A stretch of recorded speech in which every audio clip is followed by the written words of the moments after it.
Presidio is out of town, so he's not able to attend. I don't see him, that he's online. And we do have Mayor Coppernow will be arriving here in just a little bit. I'll ask if we had proof of notification, Assistant Dahl.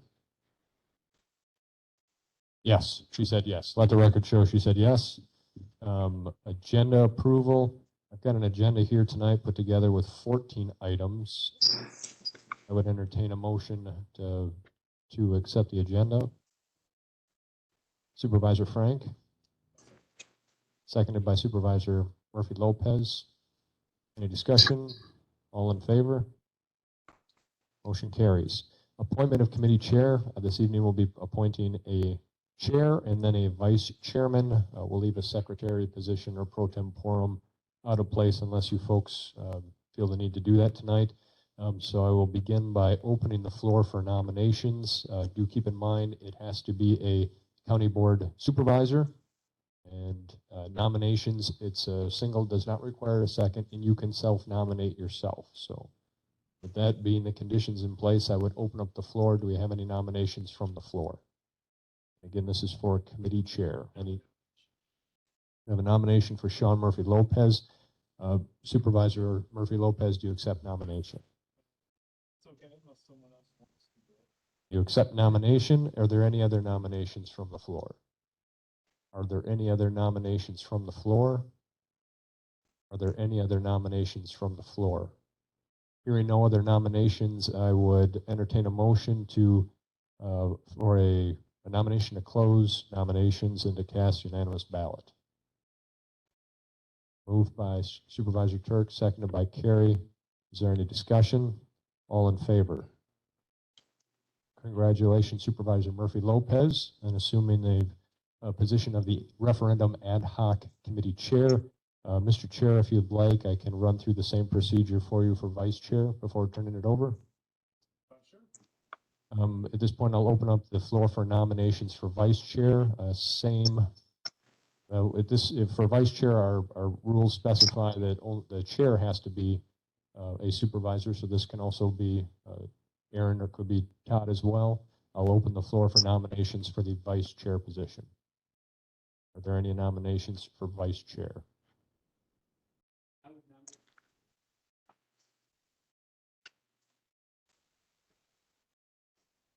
Here to accept not.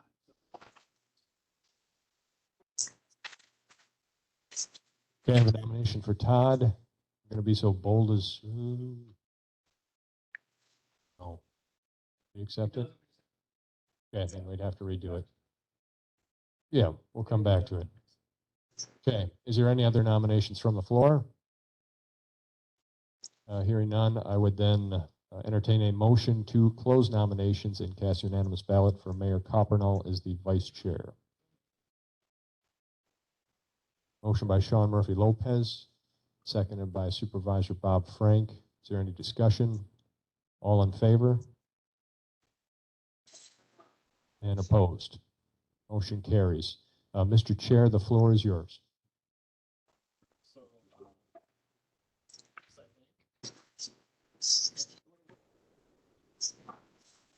so we'll just walk through the agenda here. So agenda 6 is review.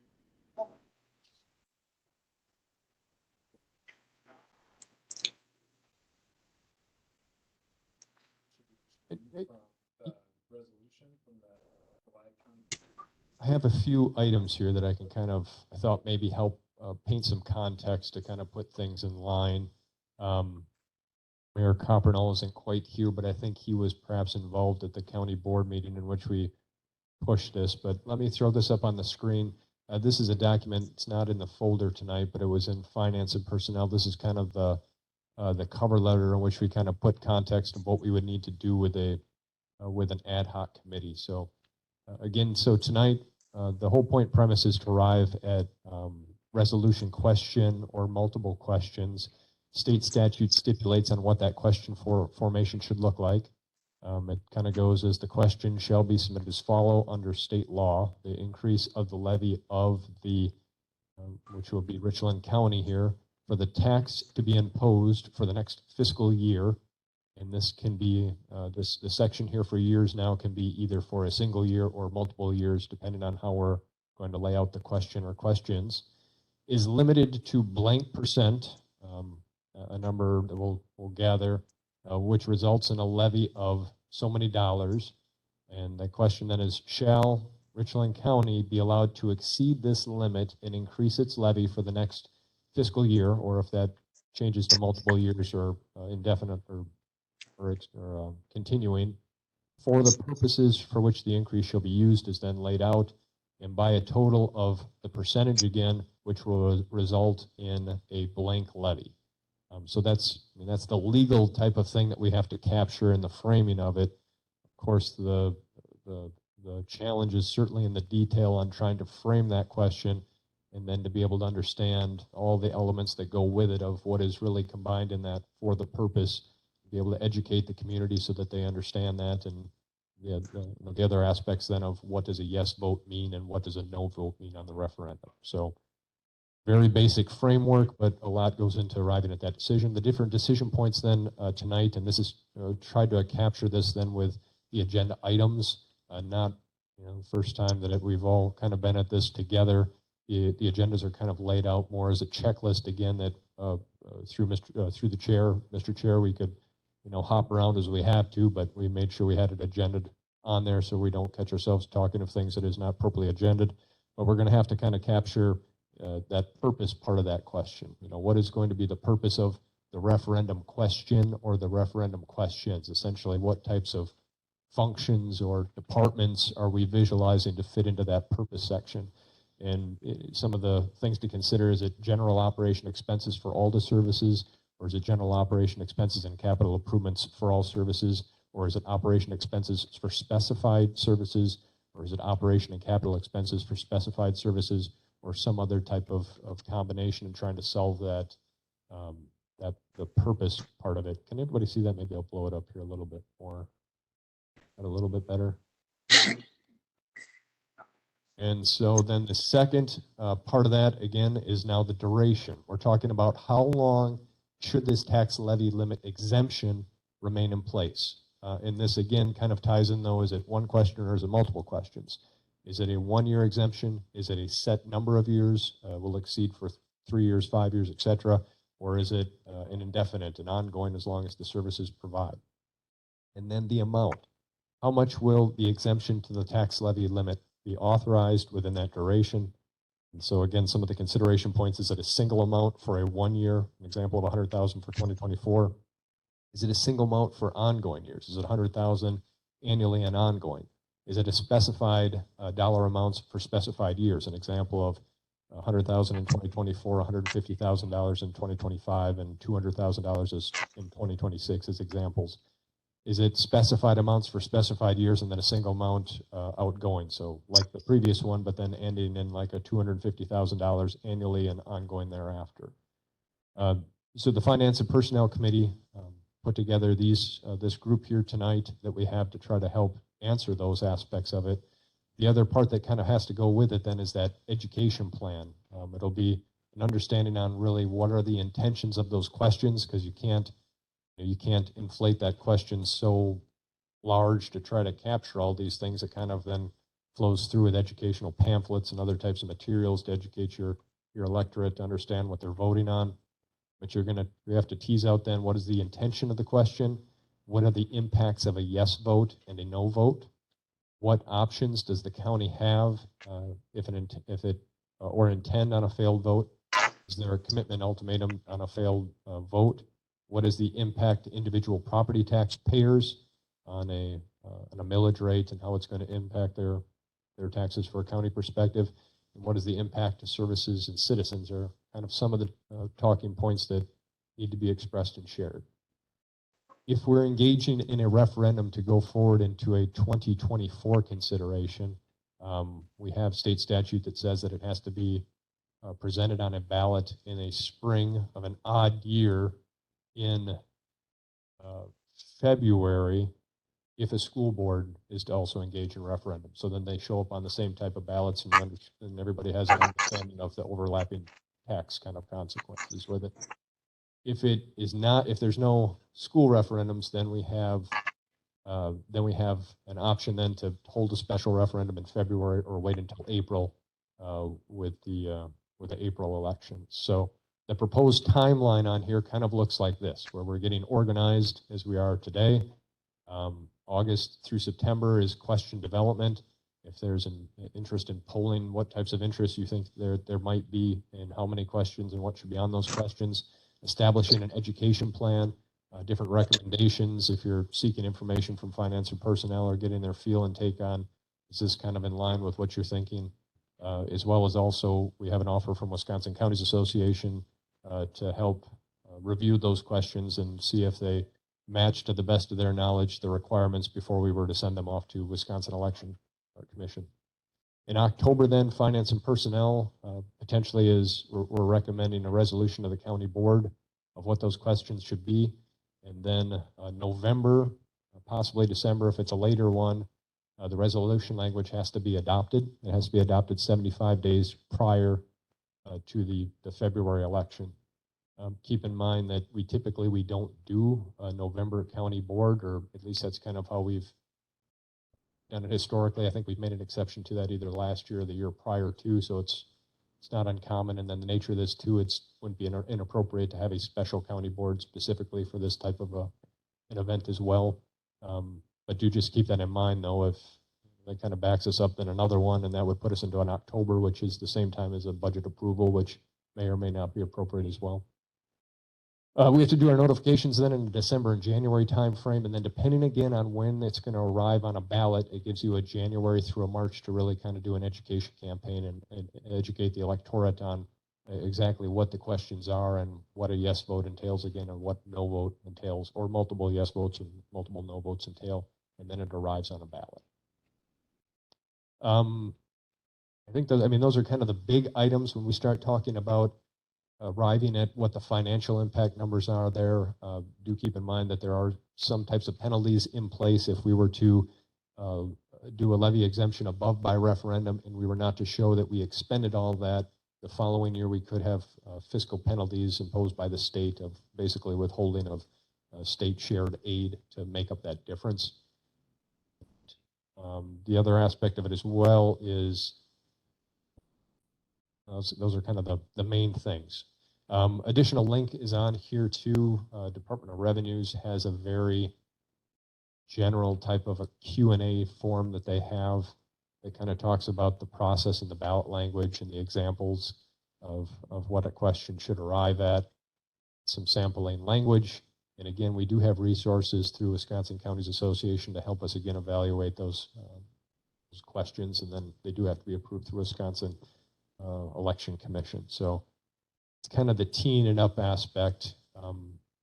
Don't know from a perspective of Aaron if you're if you have a sense, or if there's other questions that you folks might have kind of in the context of how we arrived at a referendum here and discussion points from finance and personnel that's appropriate. I would defer to yourself, Mr. Chair.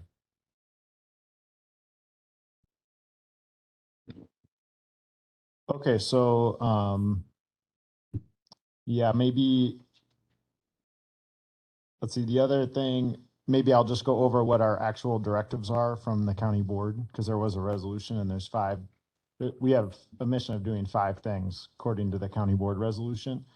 So I'm just going to read from them since we don't have them up in front of us. Develop and recommend a referendum question or questions to the Finance and Personnel Standing Committee. The second one is to work with administration and staff on developing cost estimates for the levy limit exception. The third one is to also work with administration and staff on developing a public education campaign. The fourth is to make a recommendation on time of placing the question or questions on a ballot for electorate consideration. And the fifth one is to make a recommendation on outcomes of a failed referendum. So I guess now might be a good time to talk about, we want to walk through these one by one. Are there any questions about what our directive is? I kind of have one, Mr. Chair. Go ahead, yeah. I guess I would like to see us as an ad hoc committee define why we're here. What led Richland County to the point that we're in to where we're asking to increase our levy? think we need to get a good definition of why that is. Is it because of we have too many capital expenditures and our money's going that way? Is it because our tax dollars are used, the cost of inflation throughout the years has increased and we're not able to tax for the increase? Is it because we're putting too much money into roads, which I know it's not, but we just need to have a clear definition of why we're here at this point where we are, and then we gotta work on those questions later once we have that definition. So then we know where we're going for, because some of that is asking, well, do we want to go for 3 years with our thing? Or my opinion is that we need to increase because of what the limits the state legislatures put on, as an example. But it may be different, other people. We just need to drive to why we're here where we're at today. Yeah, and the length of time, while that's not specified in the resolution, we do have to come up with that in the question. That's gonna help drive. Yeah. Okay, so yeah, other thoughts on why we're here and what we need to answer? Yep. Yeah. Coming into this, the perspective I have is we've been tasked to create this question.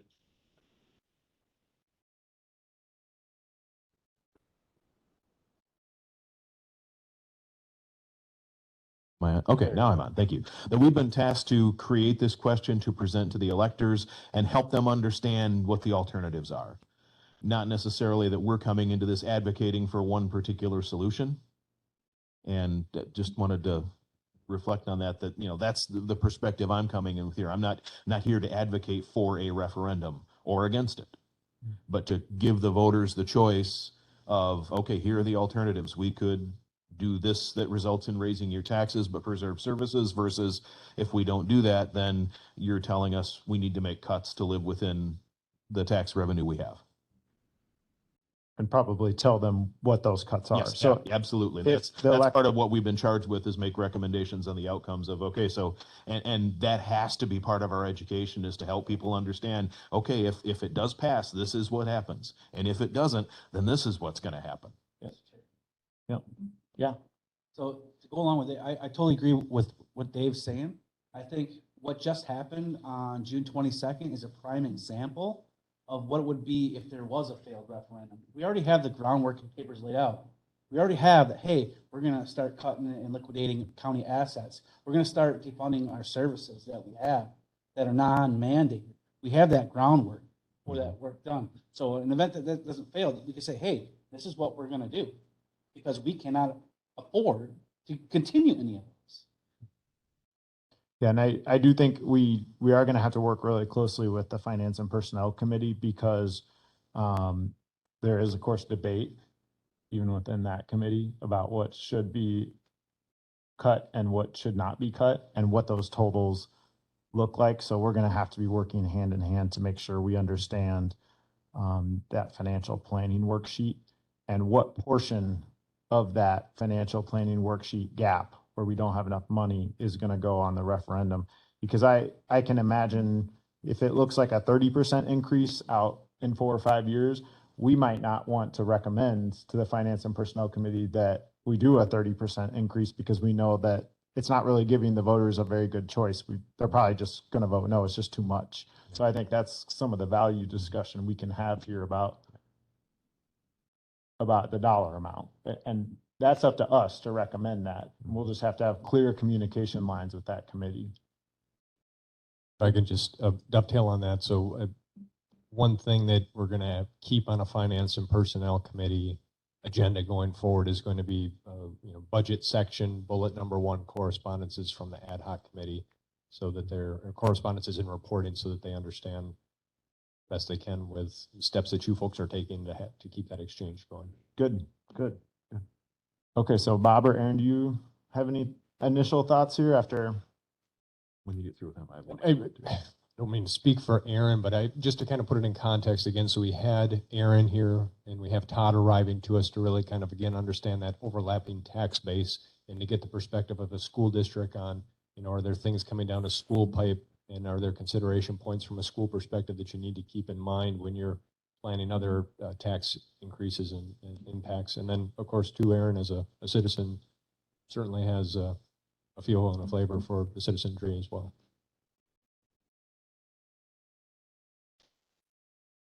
Up to speed on all of it.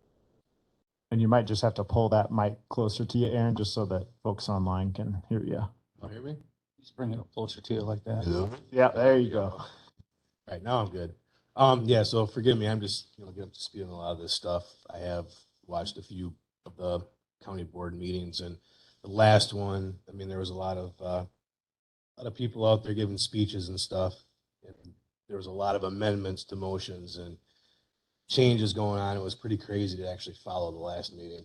But one thing I got out of it was there was a lot of questions with the finance and personnel committees and wanting more information on, staffing, headcounts, benefits and pay, all sorts of things. I mean, I guess, is that stuff being looked at in tandem with what we're doing here? And is it going to change? Is the dollar amount going to be a fluctuating thing, or is a referendum inevitable no matter what we do as far as the, all of those things that were talked about at the last meeting, I guess? Just throwing that out there as a question. Well, and hopefully we're zeroing in on the dollar amount. It's not wildly volatile. We need to be getting closer and closer to a dollar amount. But the information, we did get roughly 3/4 of the information that we requested at the last 2 meetings ago of finance and personnel. So we got the budget by department. We got the mandated versus non-mandated services information. We got some information on wages, but we don't have the staffing information yet. And so we're going to be working on that, and that information is coming. So we have to understand, I shouldn't say we have to. Some of us think we have to understand that to do this. Absolutely. I mean, some of the people had valid points. Yeah. And then your When last, it came to that, so. and then what was your last? You said something at the very end, and now I forgot what that was. Do you remember? John, can you play I'm back the video? assuming that a referendum is inevitable, Oh, well, so the county no board, matter what we do as far as, all of the other things going on. I mean, This is my- the county board on a voice vote unanimously supported the development of this committee. So it's kind of implicit that there's interest in a referendum question being developed. I suppose this committee could say, in the end, we don't recommend one, but that's really kind of up to us to figure The out. board would have to approve it too, so. Yeah, and in the end, all we do is make a recommendation to the finance and personnel. Then they have to forward it out of their committee to the full county board, and then it's the county board's say in the end, if they want it to go to the voters, so. Bob, do you have any? Yeah, so thank you. I agree, it needs to be clarified as to why we're here. I think one of the questions I keep coming up in my head is the state restrictions on new construction and how that affects the budgets, or how that affects the tax base. To have a clear understanding of if you add $1 million in housing, we've added housing in the county, how much does that really affect? What has been that advantage? And what is the turnaround? Because that doesn't happen the day that those buildings are built. Is that the next year or the year after? What is that process? And I think that people are seeing some things going on. They're saying, well, there is some construction. Why aren't we seeing that effect? And to know what that effect is and the limitations of that effect. It's not as big as people think it is. And I think we need to make that very clear that that is a piece of growth, but that's also causes some limitation because of the state restrictions. Thank you. Okay, Dave, Turk, I know you had an additional Yes. comment. One thing that jumped out to me when Administrator Langrick was introducing this to us, I don't know if it was at committee or at the board, how careful we need to be when designating the purpose, because if we don't spend out the entire referendum for the purpose, there could be implications on our ability to tax in the following year from State Department of Revenue or whatever it was. There's a withholding, from what I understand, there's a withholding of state aid to make up that Okay. difference. Yeah, so if we don't plan it carefully, we might think we're doing good by saving what we authorized on the referendum, but it might impair us more moving forward if we don't structure it right. So Mayor Todd, we're just kind of going around the room, just getting initial thoughts and questions out there. We have an agenda. We kind of went through the purpose before you showed up, or what the charge from the county board is to this committee, and then our administrator went through some of the background research that he's already done. So You should tell them who the vice chair is too. oh, and you're the vice chair. Mr. Chairman, Yeah, Mr. Seat. as a guest, would you give me an opportunity to be recognized when it's appropriate? Absolutely. Let's see if Mr. Coppernall has anything to say, and then we'll go to you. Just very briefly, thank you for reaching out to the city and the schools. Unique approach. I've talked to several people in the community since your meeting in the bowling alley, and people are glad to hear there's some collaboration. To your points, a lot of people, or most people, have no idea what's going on here, to be blunt. And that's not aimed at any of you. I mean, they don't understand how budgeting works, any of the constraints that the county faces. And you mentioned net new construction, which I've talked about many times, but they don't know what that means. So this is a deep pond that we're all in right now.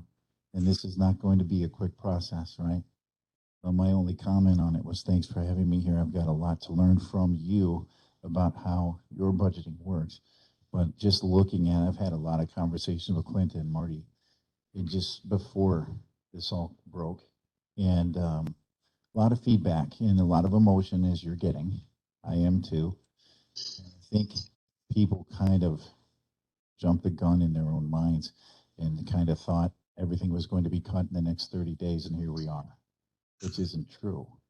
So glad to be here, and I'm just letting you know that I've been trying to kind of fence some of that off. In the community here, people really they just got here with any possibilities before anyone said anything would happen. So we'll go from here, right? Yeah. Okay, thanks, Mayor. Mr. Seat, go ahead. Yes, thank you, Mr. Chairman. Thinking about our directive here, it seems to me the question arises, we apparently are looking forward, based upon the projections given us over the next 4 or 5 years, of how to fund the goods and services that the county provides, and how to fill the gap, how to balance the budget in order to fulfill those services, deciding and knowing what those services are going to be. It seems to me that we have to have maybe alternative scenarios based upon a certain set of services or all the services that we presently provide under the status quo. But we have to arrive at some numbers based upon assumption of what services are provided in those scenarios. So perhaps there has to be more than one pro forma, so to speak, to understand the consequences.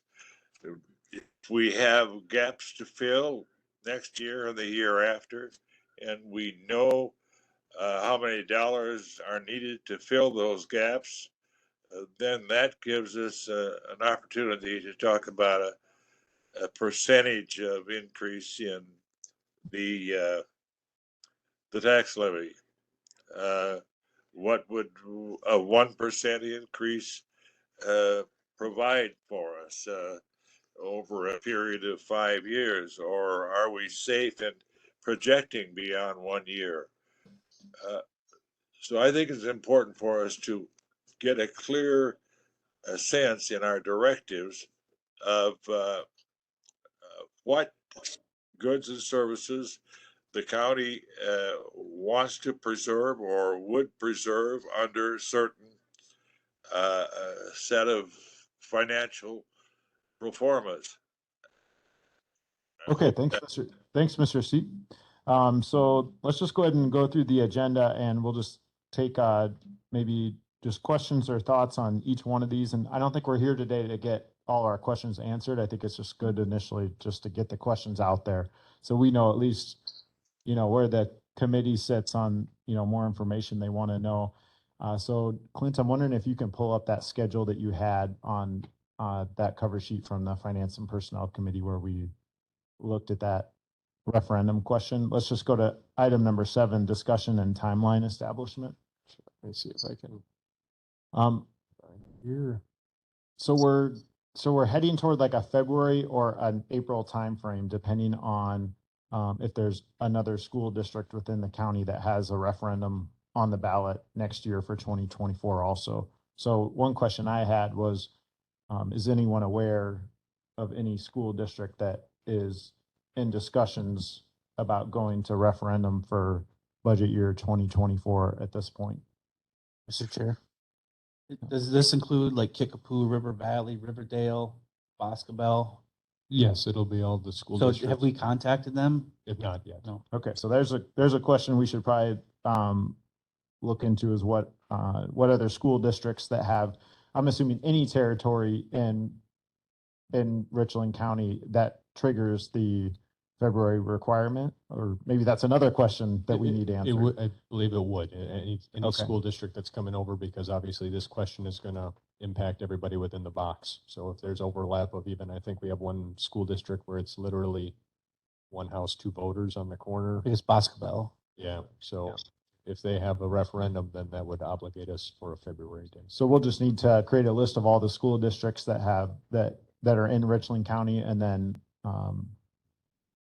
ask them that question directly, just to find out. So it's probably Yes. safe to say at least one of them is going to be going to referendum. So maybe we kind of need to plan for February, unless for some reason we find out oddly enough that's not happening, and then that gives us the freedom to go till to put the question on the ballot in April for the spring election. So other questions or thoughts on this timeline? And I believe Clerk Kalish has points of contacts for each of those school districts, obviously, and working with them for elections. Sure. Who within the committee here is going to be talking to them? Is it going to be the chair, the vice chair, appointed person? Who's going to be in contact with the other school districts? I'm not sure. We'll figure that out. And we don't need to answer all these right now. We don't need to make commitments and workshop who's going to do what yet, but it's a good question. So.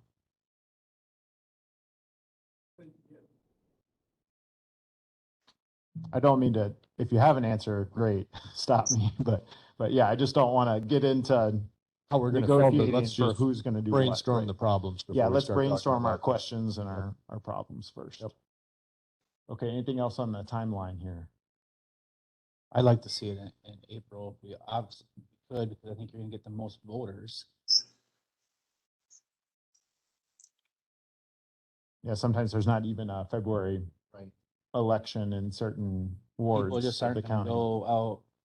You can be impassioned, you can do all the PR you want, but to get them to go to that ballot on a day where there's not presidential elections, pretty hard. Yeah, or Supreme Court. I think the Supreme Court justice may be on the ballot in 23. I'm not sure. I think but- in April, there's maybe a justice, and then maybe, I think there's one other appeal, maybe an appeal one. And then I think you'd have some townships perhaps in April as well. Okay, so that's a good question too. What's going to be on the ballot in each of those? And that might kind of influence our decision too, or it might be a good piece of information to have. Yep, go ahead. What other counties are there in Wisconsin that went to referendum? I think Greene County was one of them, right? From my understanding, there's been 2 successful referendums for Greene County and Portage County, Yeah. both in regards to a nursing home. And there was a failed one in Ashland County, which I believe was it sheriff and highways? It was the wording was public safety, highways, and UW extension. Thank you. So I think if we can understand why those counties went there, what got to their approach to asking the citizens for that referendum, and then what those questions that they asked for their referendum questions that we can maybe look at to give us some guidance. Yep, good idea. Okay, anything else on timeline? We can jump around some too, I guess, but we'll try to, so don't feel too bad if you're getting a little off topic, but yeah, go ahead, So Bob. did Pine Valley Manor go to a referendum? No, That was a vote of the county board.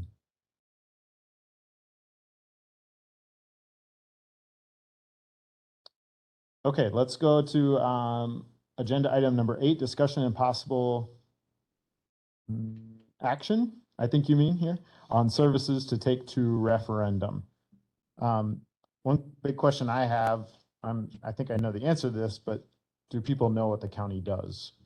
That might be a big piece of this. And then also what portion of the property tax levy goes to what services? I think that's been a big, I've heard some public debate about that, and there's been some misperceptions out there, or not clear information might be another way to say it. And I think that might kind of get to this question of what services do we provide and what services would we put on the referendum. So that's just something going around in my head right now about services. Mr. Chair, Yep, go ahead. it would seem logical to target services that people value if you're trying to get them to vote in favor of it. But my previous caution would apply. We want to make sure whatever we specify, we really do spend the money on that. We don't have leftovers, because then leftovers will be held back from our state aid the following year. So Okay, thank you. whatever we specify as a purpose, make sure it's something we can spend that entirety on. What do we get state aid on? That is shared revenues, and what's that money going to currently? Okay. And you mean general state aids, or you mean any type of state aid? State aid that would be withdrawn if we never, if we didn't end up spending that levy for that one particular year, let's say. Okay, Like, so where is our shared revenues going now? And how that would impact if we didn't spend that. So if we didn't spend $5,000 and they took $5,000 back in shared revenue, how would that $5,000 impact what we're using that shared revenue on right now? can you scroll to the legal part of the document where you talk about the penalty? I didn't quite catch that. It's a state aid penalty, so sounds like that's what it is. On a pass referendum, in the event that the county fails to expend money gained through a referendum any year of the duration, there is a penalty imposed by the state of the shared revenue withholding of that amount in the following year. The functions and services defined in the purpose section of the question sets parameters of use in determining referendum compliance. The broader and more expansive the services covers, the more fund maneuverability may exist in context of funds levied under under the limit. So that's kind of the saying too. Then if it's more expansive and it's like a general operation type of a referendum, you'd have to consider not only are we spending, how do I say this? There's the money that we're going to have underneath that limit, and there's the money that's going to be above that limit, and we're going to have to kind of account for it both ways. If it's down to one department, one function, it becomes very kind of clear. If it's multiple departments that are operating, say, out of a Fund 10 traditionally or something like that, then there's more kind of visualization and maneuverability on what's under and what's over. Fund 10 is our general fund. I'm sorry. At the county. Yeah. So. Yeah. Mm-hmm.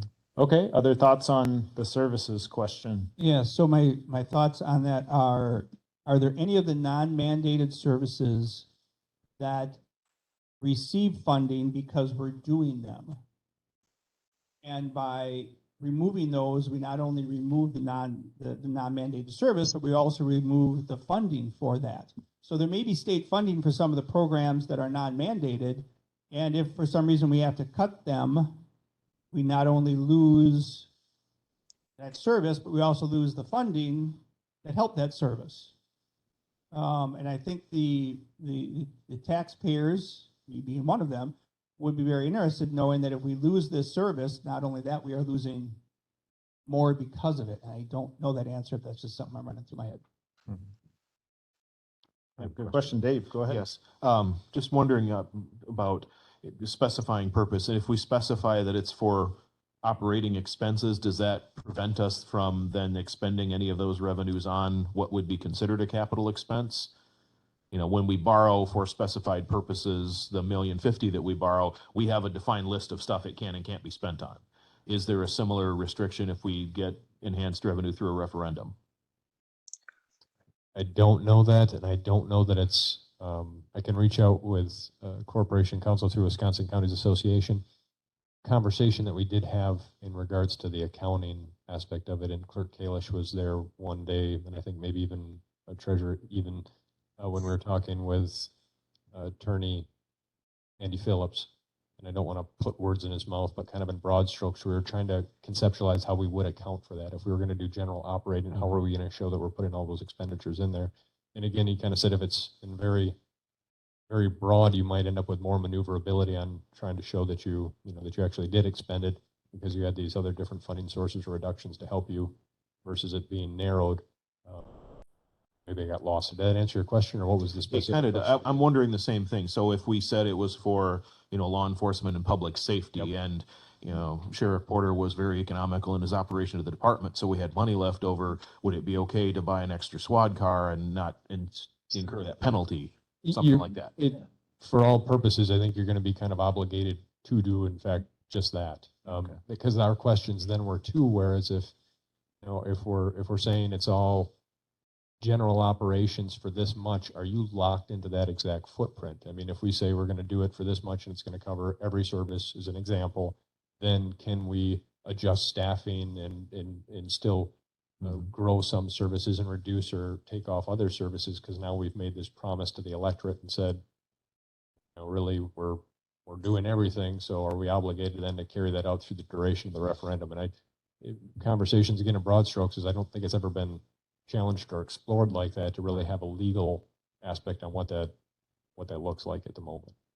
Maybe we'll have some experts in the county that'll come out of the woodwork who have done referendums. I imagine our school administrators, I bet they've got some experience in this area.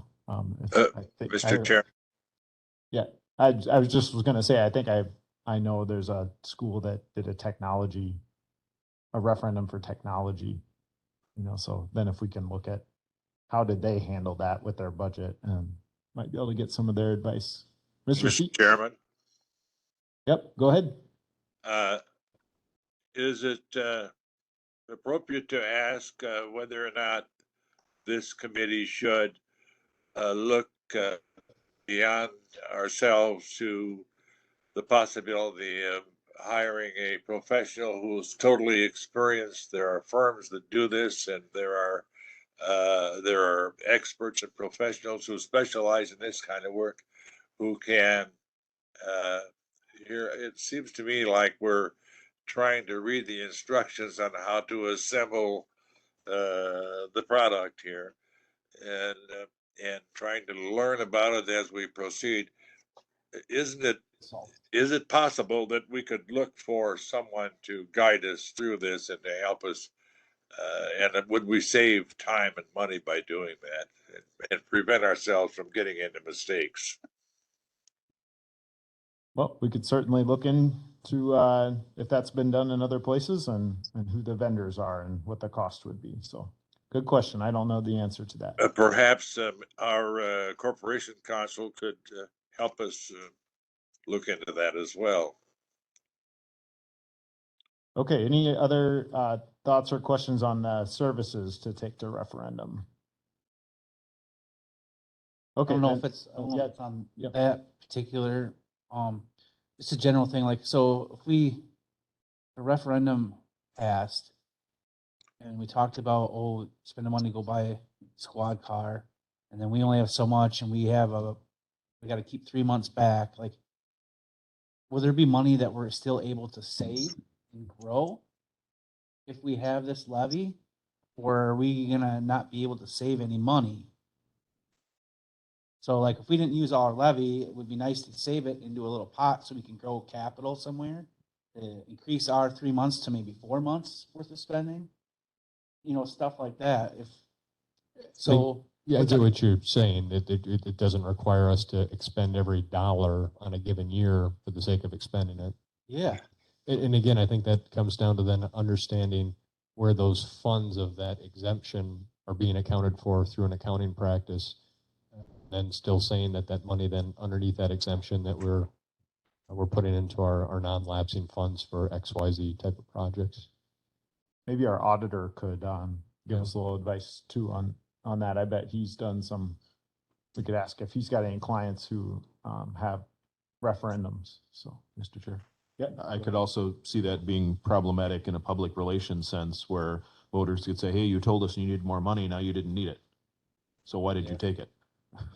Yeah, and I think that's exactly what they're, trying to dissuade through having the types of penalties, obviously, is to, but with the current 36 million that we do get, like, would there be 100,000 that we didn't spend out of our current 36 that we got, that we spent all our levy, but we still have that current 36? Like, are we able to save that too?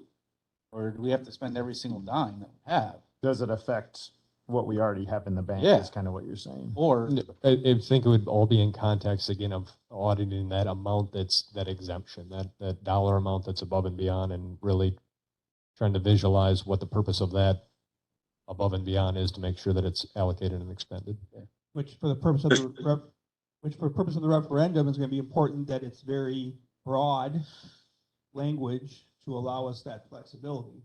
If we specify a individual or two individual services we're covering, a lot of limitations. If we go to general services and some of that language, that gives us the ability to go and be flexible with it. I have to be real careful about identifying specifics. And if we are seeing budget savings, can we identify that that's funding from a different stream than tax levy? With that, and I'm not trying to play devil's advocate to take us away to the brainstorming thing, but at the same notion, then there's a discussion point on the broader you get, are you still going to have buy-in from an electorate versus specified things? Mr. Chairman, Yep. when will we know how much money we need? That's a good question, and I'm just noting all these questions down. We don't have to answer all these tonight. And what are the projections with the various scenarios of services? Keeping what we have, the status quo, or dropping some?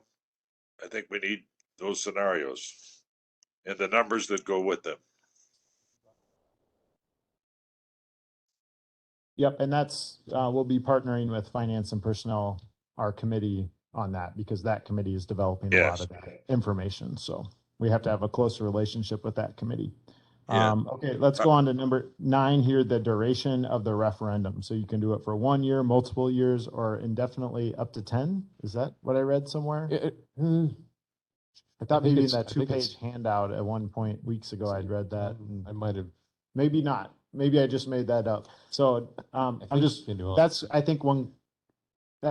think a question I have is, what would be optimal for myself? What would be optimal for not only the county, but the people of Richland County? Because if we keep going to them every year, that would be kind of annoying. Mm-hmm. You know, if we make it indefinite, some people might look negatively on that. They might want a renewal period.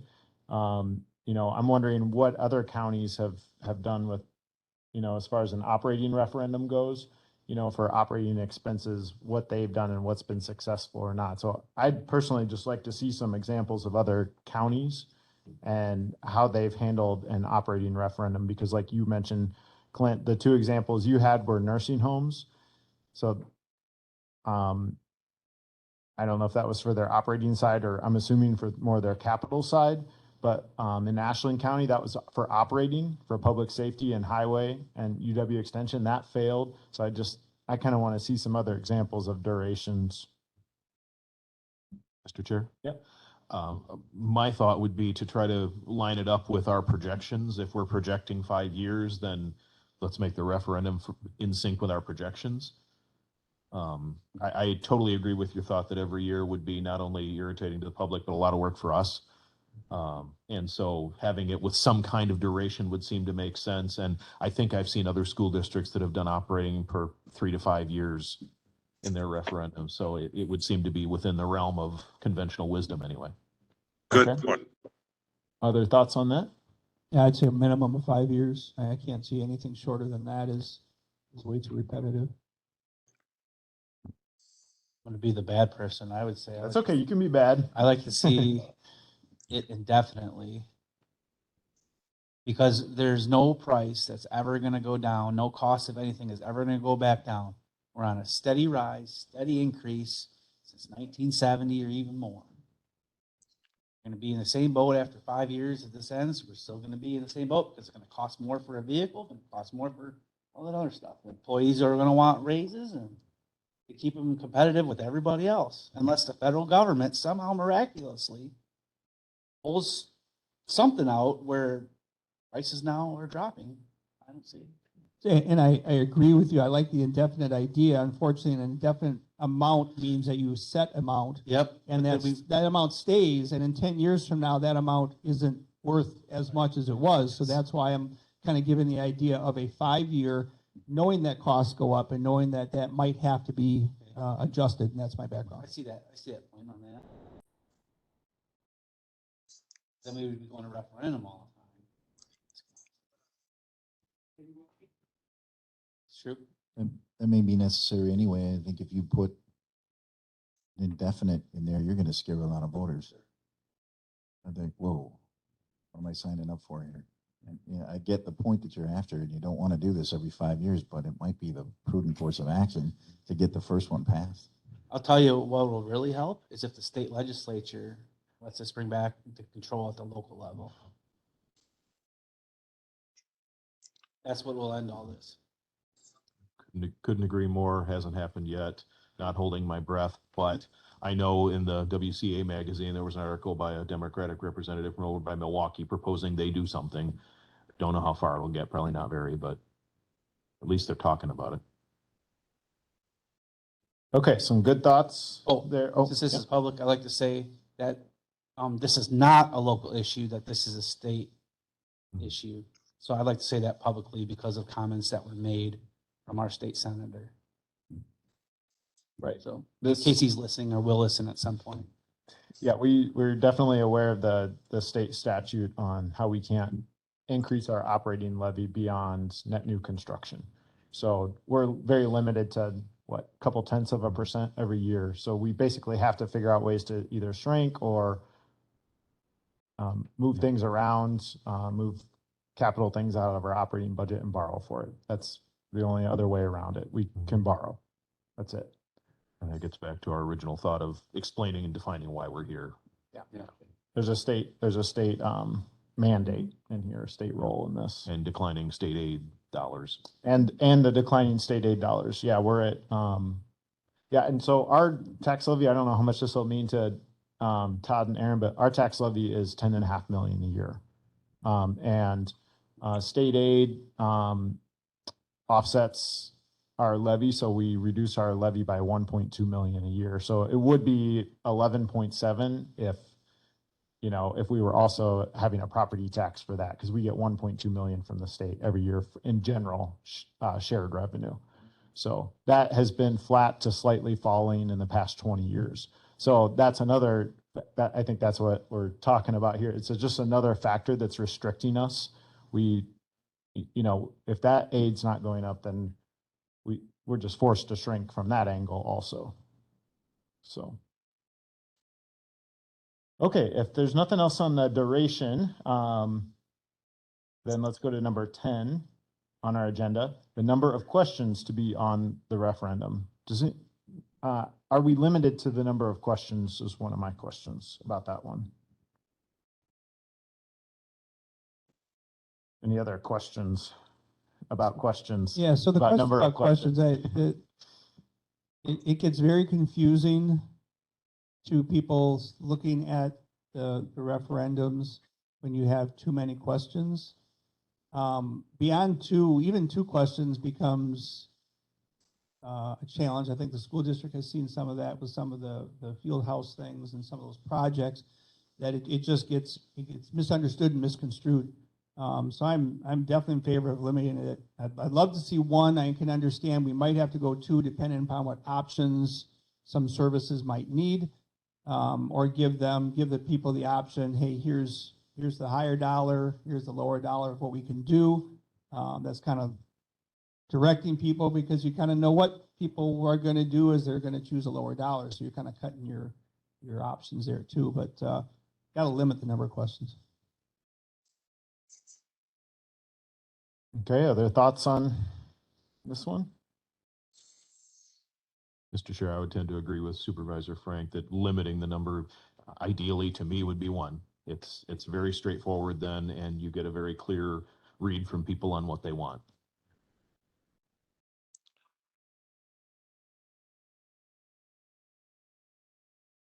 Okay, let's move on to number 11 then. So discussion and possible action on public education. And I see, Mr. Langreich, that you all threw in our packet some examples. I saw a township in here and looks like Mineral Point School District too. I'll pull them up here and I will defer to Assistant Dull to kind of describe on where she found these and different things that poked out to her that merited sharing them here with tonight. Pull up, here we go. So this will be item 11B in your packets, I believe. Okay. I contacted Richland School District because I believe they've done a referendum in the last couple of years. The people that were in charge were both out sick, which was Kathy Fry and Steve Ford. But I think it was Emily I talked to, and she sent me this information that they used from there. She was supposed to used for theirs, and she got this from those schools. She also gave me a website that was good to look at, but the website I looked at referred to a lot of school information. They were going to send me their educational stuff when those two people returned, and I haven't received that yet. So these were from, you said, I think Mineral Point, but it was a couple other ones I found from that website that looked like good information to get out there. Several examples of stuff you can get out, either brochures, ads, stuff for the websites. I think the more information you get out there, the better we have a chance of succeeding in a referendum. I noticed the town of South Windsor. Is that in Wisconsin? Those it must have been, because I tried to search just in Wisconsin. Oh, so this came from Emily, this town of oh, it looks like this is Connecticut. I see now the email on the bottom and left of the Yeah, she must have sent me that. And then I did include the stuff we received from Wisconsin Counties Association, information from them. The legal document in there, and here's, this is like the first one. First one in there is 07, county referendum process document put together by Attorney Andy Phillips, which kind of talks just in the legal aspects of what needs to go into a referendum, heavily on the posting requirements to ensure that you're in compliance, and what the question layout is. So that's kind of where the angle is. It doesn't really kind of go into the different talking points and how you're doing the finances and all those things, but just the legal aspects of it. So the referendum materials are kind of put in there again as a guide on, okay, these are the different educational pieces that other school districts have put out there to kind of a copy, and then help to kind of still shape those thoughts on how we need to educate folks. A lot of good talking points tonight on understanding, putting context on how we've arrived at here, understanding financials and limitations and those other aspects of it, but really kind of defining the problem and understanding what the limitations on solutions are that arrive at a referendum. Well, thanks for gathering these examples up, and I'm I think eager to see more examples. I know that in our school district, Kickapoo, they just did a referendum for a new pool, and they had some educational materials that came out, so it'd be good to see that. And I'm kind of interested in learning maybe from some other agencies, what went well and didn't go well in their education. Cause I know we had some problems in Kickapoo. Not everything went well. I think it passed, but then people didn't feel good about it afterward. And there was some, cause the project kind of shifted and changed, and morphed. And so I'm kind of curious just to see other examples, especially counties. It'd be really nice to see some county examples. So I'm hoping we can find some of those. Yeah. So one of my research platforms that I use to do a lot of stuff on, I know that there was a 2020 study that was done by the La Follette School of Public Affairs, UW-Madison, found in a 12-year time frame from 2006 to 18 that there were 31 municipal and 7 county referendum that was passed for approval rate of 35%. And in that study, it also suggested that what some of the highlights were, like the purpose of the levy increase that matters, better communication, better results, and referendum status, needs clarity. So if we could look at that study and maybe discuss that, privately or whatever, if the UW has already done a study like that, I think it would be pertinent to us to help us maybe see if that's appropriate for us to go through with. Great idea. Okay. Mr. Chairman, I commend Mr. Severson. That's very valuable information to us.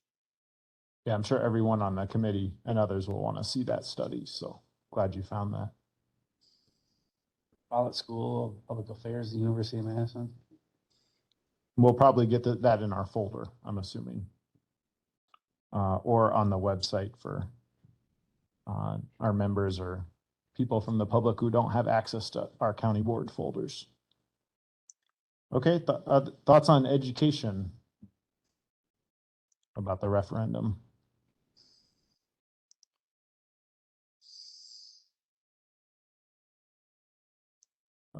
Yeah, go ahead. So from the education part of it, I think that is, it's key. It's probably the biggest piece of the puzzle. I think we can put the words and the language together. It's got to be clear, but if we don't educate, and I think if anything, if we're going to use a consultant or a media source or something like that, that's what it should be geared towards.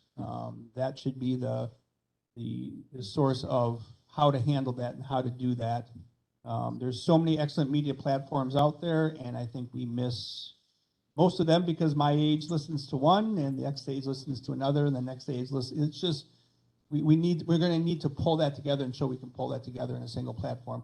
I don't know that we can do that as well as paying a consultant to help manage that.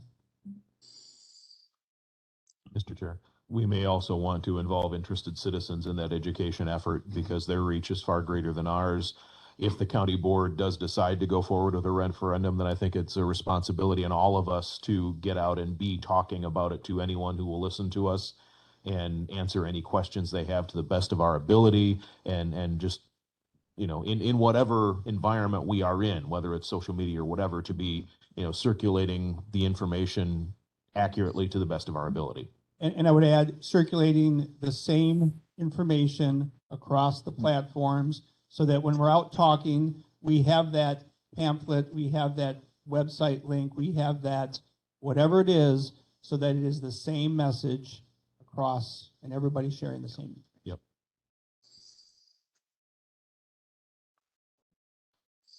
One thought I have on the education piece is that's obviously going to probably explain some of the services that would continue if the referendum passes. But I think we need to be really honest and clear with the public about what services will stop or be reduced if the referendum fails, and be willing to follow through.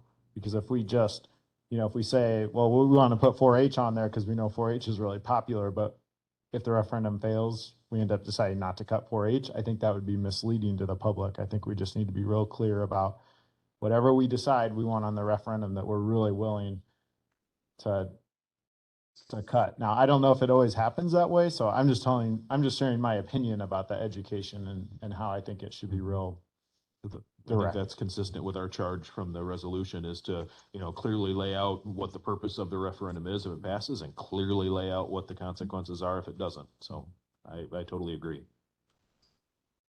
Mr. Chair, I believe the education component will be what determines whether this referendum passes or fails. Because the public, they have no idea. They don't. Why we're here.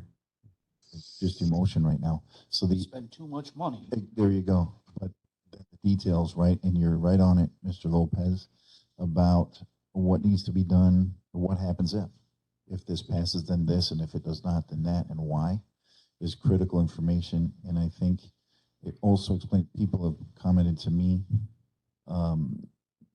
isn't there some other way, but tax levy doesn't even register. A lot of what that means.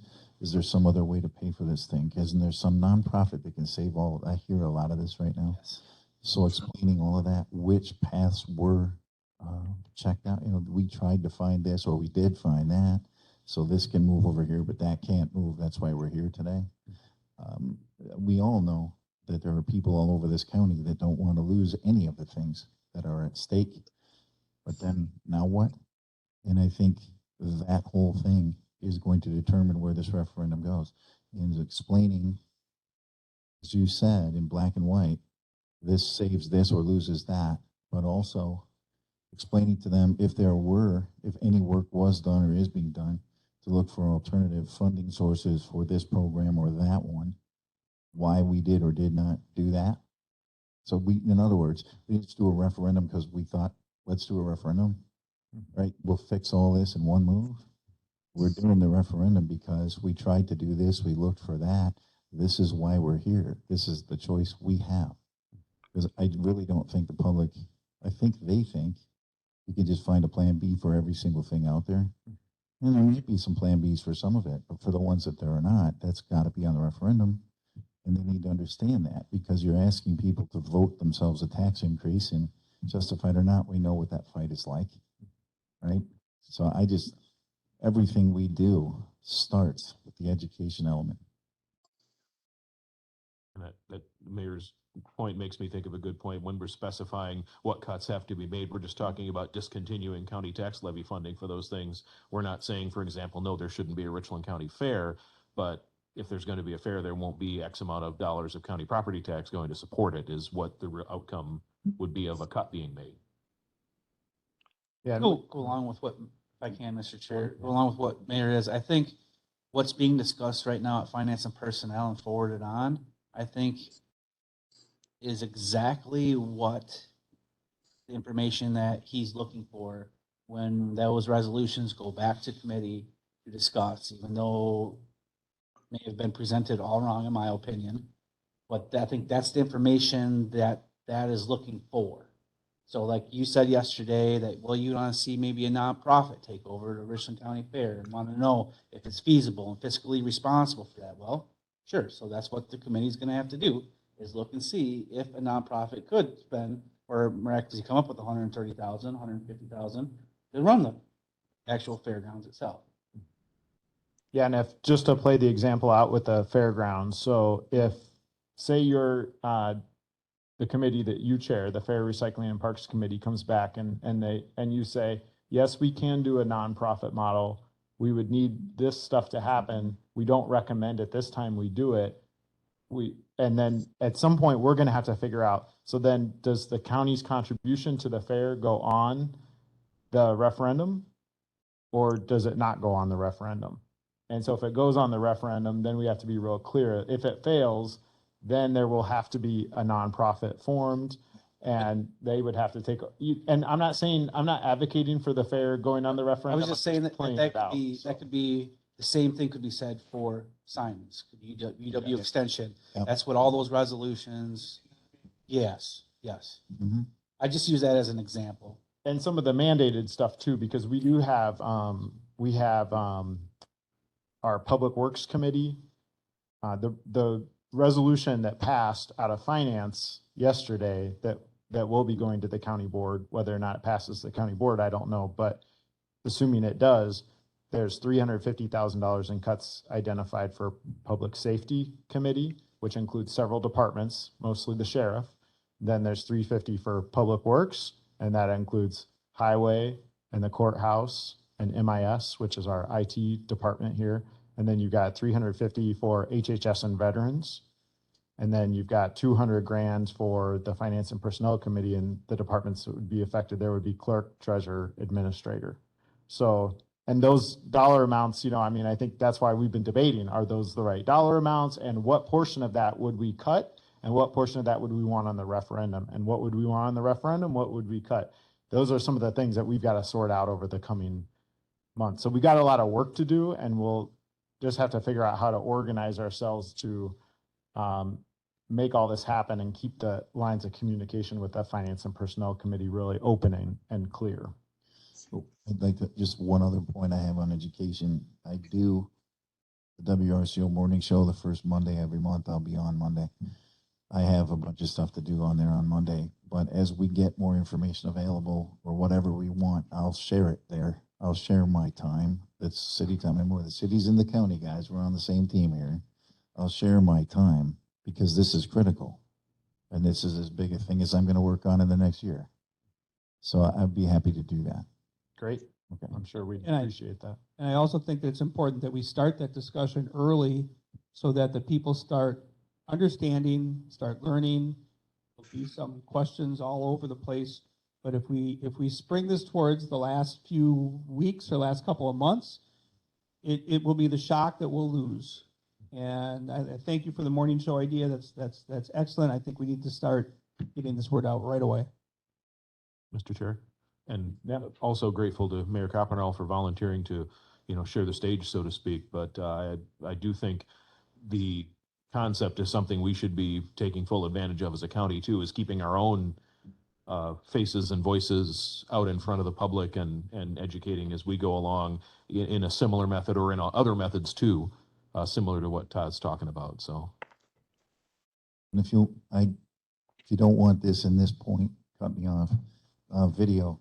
So I did the video, a simple 30-second video that said Dunkin' Donuts and AT&T is coming.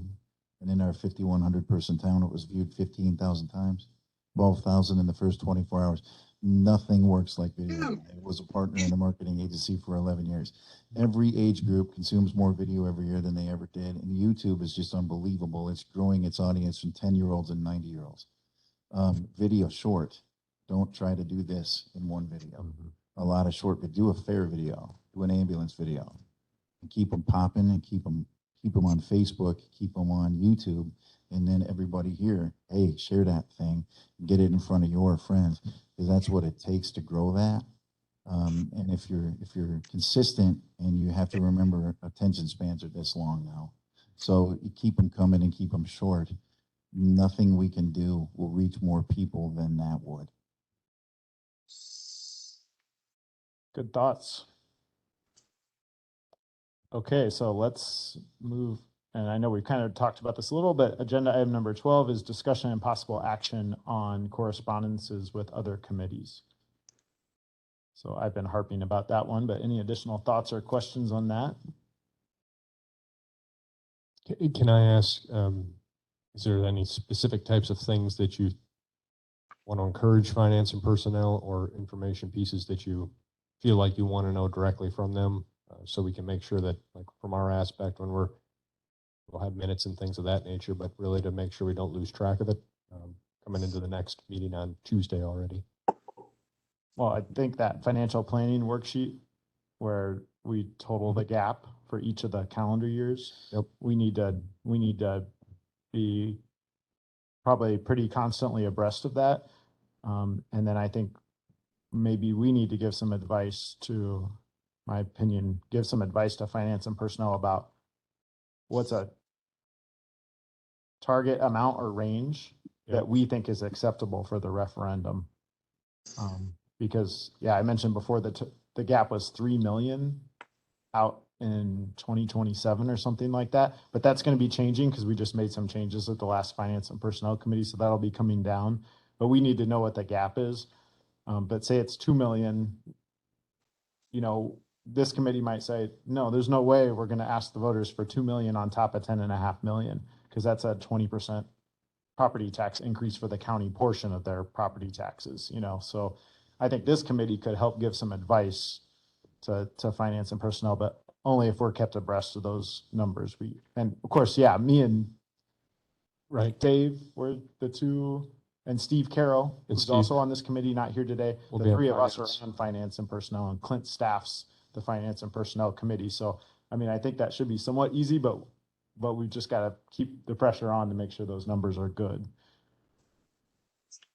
Understood. Mr. Chair, as we're developing our public education, getting feedback from each of the standing committees on, okay, what would the reality be of you not getting what we're asking for in the referendum? Not that we're going to put that on the referendum ballot question, but that when we're talking to people, we can say, well, you know, as law enforcement or public safety has considered what this cut would mean, well, here's what it would probably have to look like. And that was the purpose of sending that back to those committees, is for them to figure out, okay, if you had to do this, how would you do it? And that, I think, is part of giving people the best information so they know when they're casting their vote what yes or no means. I wonder if some committees aren't going to want their services to be on the referendum because they'd be fearful that it would fail. But maybe I'm a little unclear on this. So one question I have is, will we be deciding we'll be recommending what goes on the referendum and what doesn't to the Finance and Personnel Committee, but we're going to need some information from those other standing committees. I think we would at least need some of their input on, you know, what can you cut and live without? What do you hope that the voters will support? You know, we gotta come up with different sets of information, and we gotta make it simple enough that people can understand it. And that there's a lot going on right now. So we're going to have to, I think, try to help people boil it down and force them to say, what would you keep? What would you not keep? And make sure whatever you'd put on the referendum, you could really get rid of, because it might fail. Mr. Chairman, Yeah. you said 2 million is too large a number. $2 million is not a lot of money spread across the tax base. And if we need $2 million, we have to tell people that we need $2 million if in order to keep these services. We spend over $1 million that we're mandated to spend on adult and child placement, court ordered. So, let's not limit ourselves here. If we need $2 million, we need $2 million. We don't know yet how much we're going to need, but you know what? We need to think. We don't need to limit ourselves yet. I don't think. I can comment on, so to put it in context, if it was 2 million impacted on 1 year, using the same type of mindset with our $1,050,000 that we're doing in short-term notes that all impacts in that same year, $1 million, if memory serves, is about $96 or $97 on $100,000 property is the millage impact, I believe, if memory serves. So every million is just shy of about $100 impact on $100,000 of property. Yep. And that's something I think we're going to be debating, Mr. Seep, is what that dollar amount should or shouldn't be. I'm sure we'll have various opinions on what's acceptable or not. So we're going to have to figure that out. And that will probably lead into how many questions do we want? Because we might want a lower level question and might want a higher level question, but maybe not. Maybe we'll put it all into one. We will be debating that. And that definitely needs to be part of our. $100 is $10 a month or less. Yeah, I think that definitely needs to be part of our education campaign, is to explain, you know, okay, well, just because we're asking for whatever amount of money we wind up asking for, it doesn't mean we're getting the moon and the stars. That's to sustain our operations. Correct. And very clearly that, you know, this isn't a luxury. This isn't for additional things over and above. This is to maintain what people have come to expect from Richland County. And if you want us to keep doing that, this is what we project we're going to need to do that. You know, whether that's 1 million, 1.5, whatever it turns out to be, and have them clearly understand that, well, you know, and if you wanted more than that, well, then that's a 2 million or 3 million or 4 million referendum to do additional things if people want that kind of stuff to happen. Again, not that that'll be on the ballot, but that's part of our education. Right. Okay, thanks, Dave. Any other thoughts?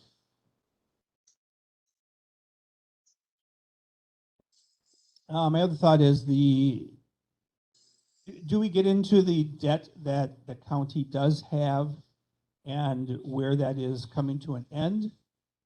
So we do have some debt projects out there and those have termination, those have deadlines, they're gonna be paid off at a certain time. I'm not sure if we get, I don't know, I'm tossing the idea if that's an important piece of the puzzle so people can see where the end of that is and what can go on. And then my other question is on the debt service we take every year, is that paid off Yes, it's paid off in the next year. I think in the next year? So every year that is paid off, that doesn't continue? Yes. The one, Yep. yeah, okay, thank you. Yeah, so we have several longer term notes. We have different terms for different projects we've done over the years at the county. We've got Pine Valley, that's by our longest term, biggest one. But then we've got several shorter ones. We've got a 7-year one that we did a few years back. And then every year now lately, I think 2 years we've done this, and we're looking at doing it a third year, is we increased the levy $1 million for borrowing, but then we paid it back 4 months later right away. So there's almost no interest payment on it. Yeah. So we've been using that to increase our highway investment mostly, but there's other projects too. So that's what Bob's referring to. So it might sound a little coded, but we call it the short-term borrowing note because it's very short-term. We borrow it, we pay it right back. And it's not borrowed for the purpose of cash flow. It's borrowed for the purpose of, we can then spend that on stuff that we can't tax operating levy for. Yes. Yep. Because the Highways, state squad allows cars. us to borrow to increase the levy, Mhm. but they don't allow us to increase the levy for operating costs beyond that new Mhm. construction. So it's just funny rules that they set up that it's very hard to explain and takes years to So, understand. so if it took $40,000 to buy a squad car, well, now we can borrow that money in that pool of 5 million to buy that squad car. Now we got $40,000 now that can go into the sheriff's budget as an example to him to be able to budget elsewhere on pens or pencils or ammunition or whatever staff. Yeah. That's how that works out. Yeah, we moved some things off of the operating side and we put them into the debt side to give more room to get pay increases and do other things like material. And after purchases. doing that for a few years, we've run out of the other room being enough to keep us going. Yeah. We also do have the upcoming tower, Oh, 8 million for that. And so that kind of gets to Bob's question about what's our debt looking like and when will we see a drop off in debt? So that's a good question. I know we've got some information out there about that. So. Okay, well, we've had a lot of good discussion here over the past hour and a half. You know, if there's anything that you feel like we have not talked about under agenda item number 13 here, future agenda items, let's just go around the room and see if there's anything additional besides what we've talked about or what you want to make sure is on the next agenda. If you've got something to say about future agenda items, this is your Mr. opportunity to do. Let's hear from that committee first. Just a second, Go ahead, Mr. Severson. You got any? I just want to know the purpose of what brought us here today, so we have an understanding of why we're here. As an example, the 2006 levy freeze that was put in by the state statute that doesn't allow municipalities to raise only for net new construction, blah, blah, blah. And this is why we're here. And then how we are at because of we don't have any new growth, essentially. Because that's the only way that we're able to increase our 36 million, our actual budget is through net new construction. It's a mayor, too. Okay, thanks for that, Mr. Frank. Education, getting the word out. We've got to start that or we're going to lose. Okay, thank you. Mr. Mayor? I'll broaden that response. How are we going to reach people and who's going to do it? Task us with who's doing this and when do we do it? Getting out ahead of this is going to be critical. Getting people, the conversation right now is all over the place and it's not factual. We've got to rein that. Emotions are driving the car. We've got to get control of that and replace it with information. We need to do that quickly. So who's doing it and how are we doing it? And then do it. We can't talk about that till December. Yeah, yeah. Do you have anything, Aaron? Even one step further, the last county board meeting and the, people on the streets, they're all saying everything feels rushed. We're rushing it through. We're pushing it through. Said that. So to everybody's point, getting ahead of this, keeping it clear, concise, to the point, educating them early, but not later is going to be super, super important, or they're going to be saying the same thing down the road, pushing it through, you're rushing it. Okay, thank you. And can you tell me how to pronounce your last name? Unbehind. Unbehan. Yeah. All right. Maybe I can call you Mr. Unbehan at one point and remember it. Okay, Mr. Turk. I love Mayor Todd's comment about replacing emotion with information. I think that's something we need to be doing right away, even about what we're doing here and now, not just about looking ahead to the future. Okay, Mr. Seep, you wanted to say something? Well, yes, I agree with that. We certainly need to let people know that we're not having a fire sale. And perhaps there was somewhat of an alarmist message in the initial opening of this news. The other thing I wanted to say, somebody mentioned short-term borrowing. There's nothing wrong with short-term borrowing. Lots of counties do it. It's feasible and sometimes the most effective way to manage cash flow. We've done it, and it does not cost the county that much money. Okay, thanks, Mr. Seep. And I know Mr. Severson had one thing to add. We need to get out there the good stuff that's going on and the stuff that we have in place right now, the things that we have done to try to mitigate going to a referendum and trying to raise. As an example, like we reinstituted economic development. Well, why did we institute economic development? Well, because we need net new construction. We need new business to come. We need new people to live here, build their houses. That's one place that we can go that position helps out things. And there's some good that we've laid some groundwork for improvements that we need to mention also. Not that we're dire straits go. Like we've done some stuff to go. This is just one tool to add to our other toolbox that we're using right now. So we have done some good things and are moving forward. We just need a little help. Totally agree. Very well said, Carrie. Okay, let's talk about when our next meeting should be. So I'll just throw out something just to get us going here. So what if we met again? What if we met again in 2 weeks? Is that too soon? Too late? No? Good? And okay, so if we meet in 2 weeks, I'm wondering, does Thursday evening at the same time on August 11th at 6 p.m. work? Okay. Okay, does it not work for anyone else?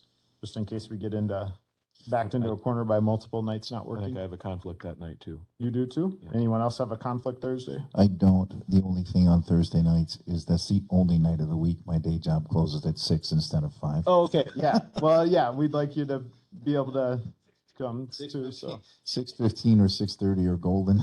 Okay, so 2.5 of us can't make it on Thursday night, so, what about next, I'm sorry, the night before, so Wednesday, August 10th at 6 p.m. Okay. Got one person that's bad for, anyone else? Second and the third Wednesdays. So Wednesdays have always been my meeting nights for everything. It's usually, I'm good with Wednesdays. Okay. We got fair meetings too that are on Wednesdays. Okay, so it's not good for Bob, Well, it's like the fourth Wednesday of the month or the third Wednesday. I don't know. but the second Wednesday, could you meet? Okay. Anyone, does that work bad for anyone else?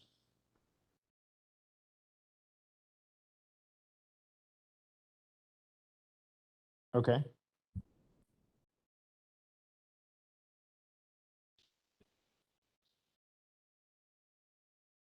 Okay, so Monday, the 8th, let's look at that one. Okay, I'm good. okay. You're looking for evenings, evening on the Monday, 8th? the 8th at 6 PM, yeah. And Okay. just- if everyone could check their, okay, so that sounds like it's working for everybody. Okay, and we can usually get MIS support. Can we, John? Okay, all right, thank you. Okay, so let's entertain a motion to adjourn to 6 PM on Monday, August 8th in the county boardroom, and then with this WebEx option available. Okay, motion by Frank, I'll second. second by Turk. All those in favor of adjourning, please say aye. Aye. Aye. Opposed, say no. Okay, we're adjourned. Thanks, everyone. Look forward to seeing you in a week and a half or so.